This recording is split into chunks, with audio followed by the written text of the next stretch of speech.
a QVGA display, Windows Mobile 5, and a jog dial. If that spec sheet doesn't get your flag waving, you're too young to be watching this. I'm Michael Fisher, this is Pocketnow, and this is our throwback review of the Motorola Q. The summer of 2006.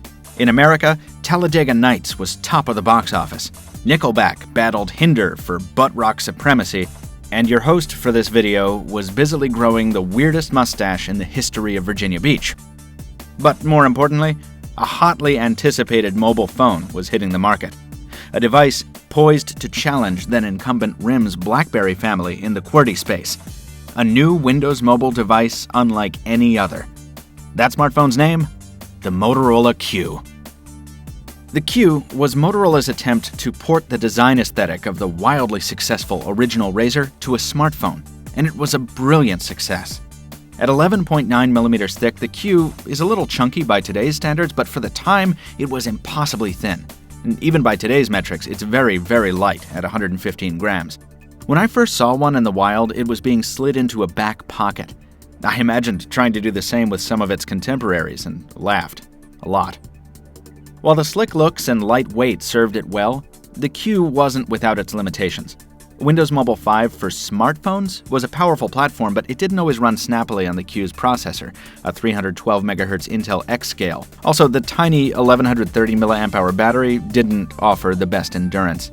And the non-touch display, while bright and sharp for the day, was also pretty small at 2.4 inches compared to its Pocket PC competitors. But the Q was never meant to be a powerhouse. It was meant as a prosumer-grade BlackBerry replacement. I mean, look no further than the Spacious Qwerty keyboard and the side-mounted jog dial. The Q replicated the BlackBerry layout perfectly, with scroll wheel on the right side and a back key placed directly underneath.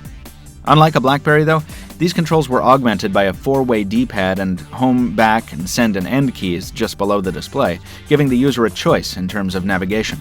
The jog dial on our unit here is broken, but when it did work, it was quite handy for scrolling web pages and emails and text messages.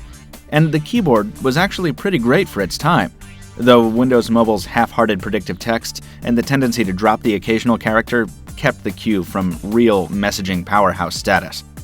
Illuminating that keyboard was the same shade of blue as the electroluminescent backlighting on the RAZR, completing the futuristic look of the Q. Our unit here is finished in the original silver, but Motorola would later release black and gray soft-touch variants, both of which looked very sharp. The Q includes many forerunners of today's standard smartphone features.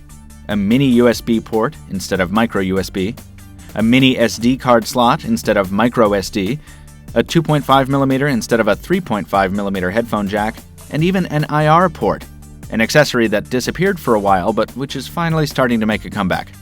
There's no Wi-Fi on board, but the Q's radio does support EVDO, the high-speed data of 2006, when 3G was still as good as it got.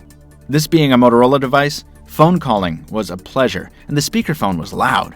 And the build quality was high enough that you could toss the Q around without worrying too much about jarring a button loose or busting the battery door off. The 1.3-megapixel camera produced okay photos for the time, which could be shared via MMS or email. Remember, this was before mobile Facebook and Twitter took off. The Q launched on Verizon at an on-contract price of $199.99 after rebates. Very reasonable, considering everything packed into its tiny frame.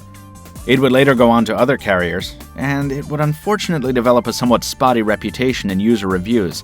It's likely the return rate on this device was pretty high. But if you were willing to put up with its quirks, there were definitely good units to be found. I carried mine for a solid year, something of a personal record. Before the summer of '06, many people still associated Windows smartphones with big, clunky, stylus-laden monsters built only for the geek squad. With the Q, Motorola changed all that. It built a slim, super stylish smartphone with a great keyboard, a bright display, and a BlackBerry-beating feature set that satisfied all but the most hardcore mobile mavens. The Q played a huge role in consumerizing the smartphone in 2006. No small feat, and one that deserves not just a nostalgic look, but our continued respect. Folks, that's going to do it for this episode of the Pocketnow Throwback. Hope you enjoyed it. To see our videos as soon as they go live, subscribe to our channel, follow us on all our social media feeds, Drop us a like if you enjoyed this one. Leave a comment if you have something to say or a fond memory to share about the Q. And thank you for watching. As always, we'll see you next time.